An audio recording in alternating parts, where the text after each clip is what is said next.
Hey,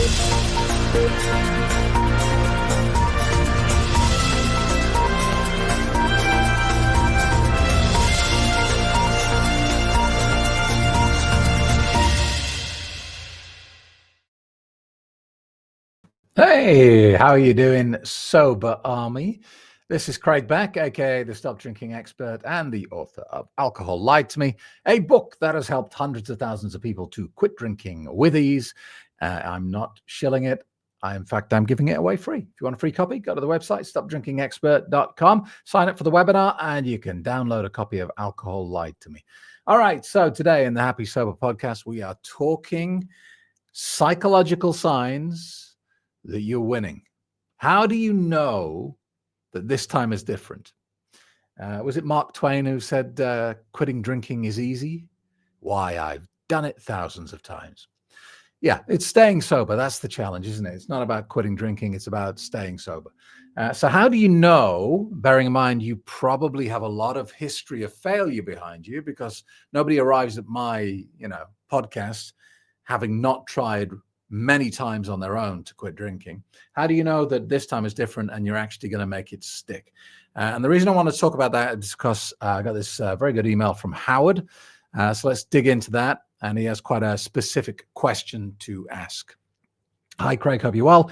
I've been a problem drinker for the vast majority of my adult life, but thanks to you and your course, I'm achieving what I thought was the seemingly impossible, as I now quickly approach 2 years of sobriety, a true testament to the effectiveness of your methods.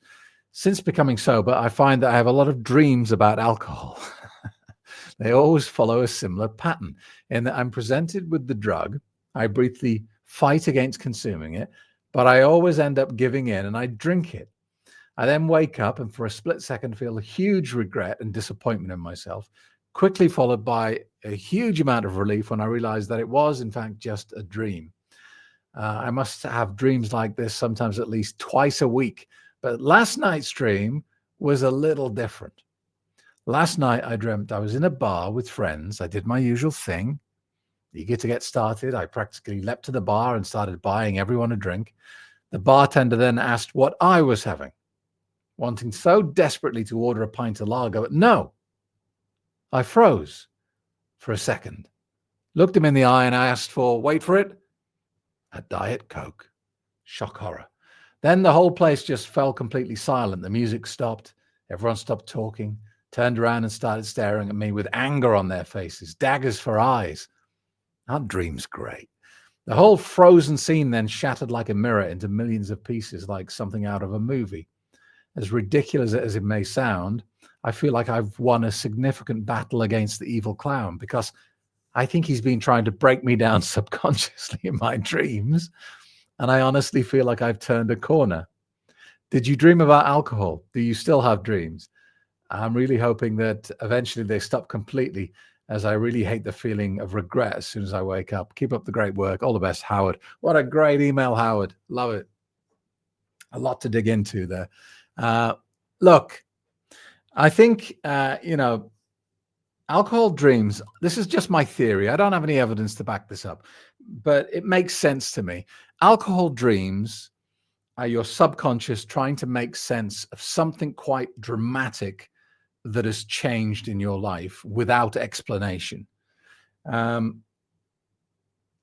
think your dreams are your subconscious trying to filter and file and make sense of information that you've learned, that you've witnessed, that you've observed. All right. Because, on a second by second basis, we're taking in millions of bits of data. Now, we have something in our head that's called the reticular activating system. And this is basically a filter.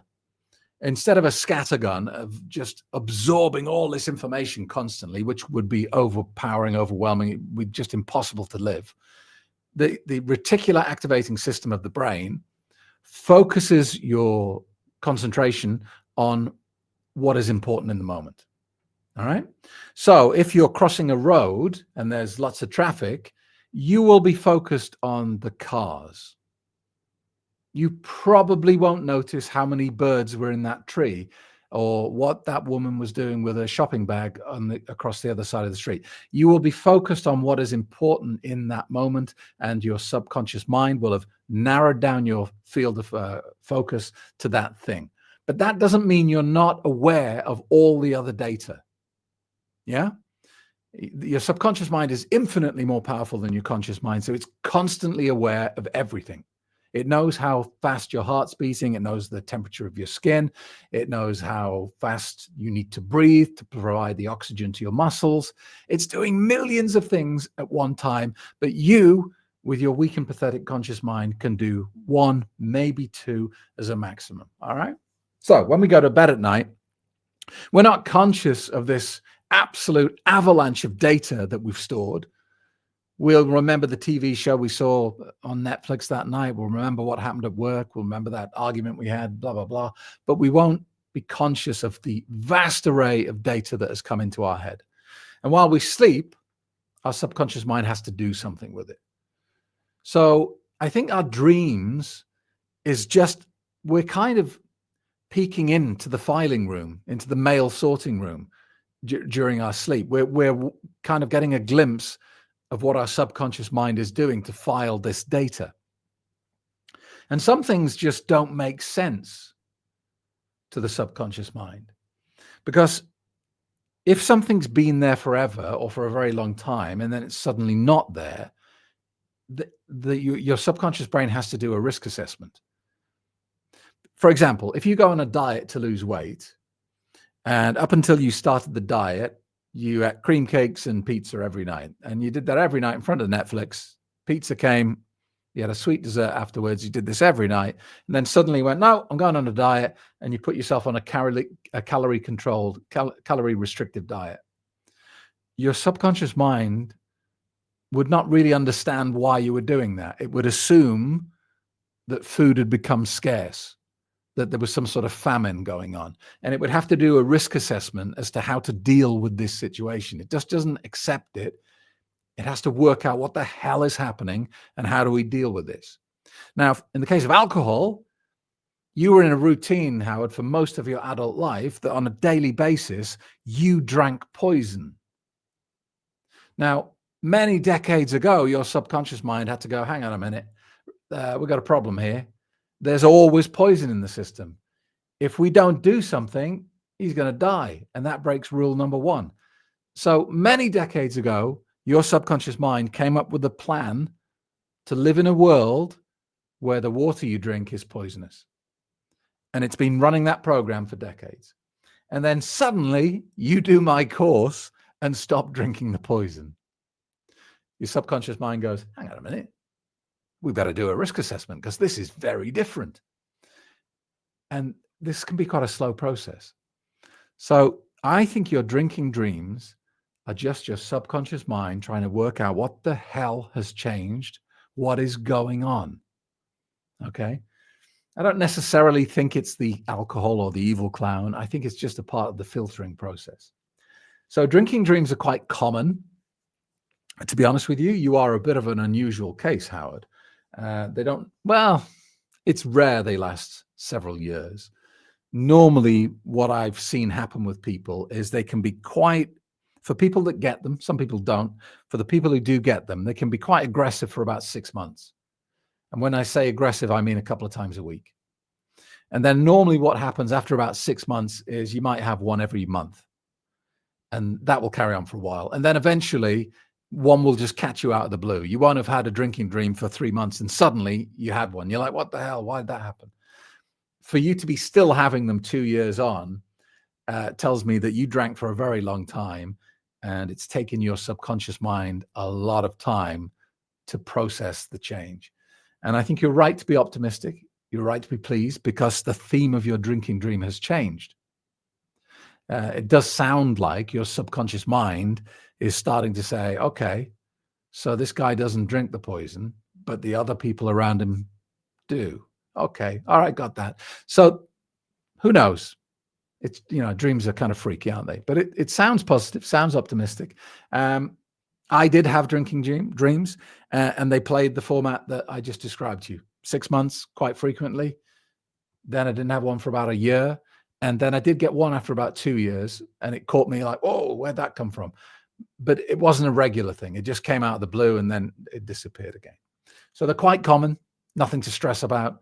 Um, and I think, just as with everything else in life, just accept them. Don't try and push them away. Don't wish they weren't there. Just acknowledge them, because anything that you try and push away grows stronger. It's just the nature of things. It's like, if I say to you now, whatever you do, don't think about your right foot. Until I said that, you probably weren't thinking of your right foot, but now you're very aware of it and you can't stop thinking about it. That's just how it works. All right. So I told you not to do something and you did it anyway, because whatever you give attention to grows and gets bigger.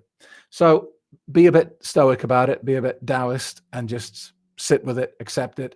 And I'm 99% sure your drinking dreams will just fade away and disappear. You might get one in the future, just catches you, off guard, but they're not a big problem.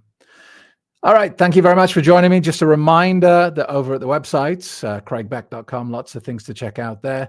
You can get onto the Stop Drinking course there. I also have a course on anxiety. If you have anxiety problems, a really simple, easy solution can be found with the Anxiety Lied to Me course, and a brand new book and audio book, Sugar-Coated Lies. Forget about Ozempic. Forget about injecting yourself in the belly and paying hundreds of dollars every week. There is a really easy way to lose weight and get radiant health. And in Sugar-Coated Lies, I'll talk you through the entire process. Thank you so much for being with me. If you have questions, pop them down below, and I'll see you in the next episode.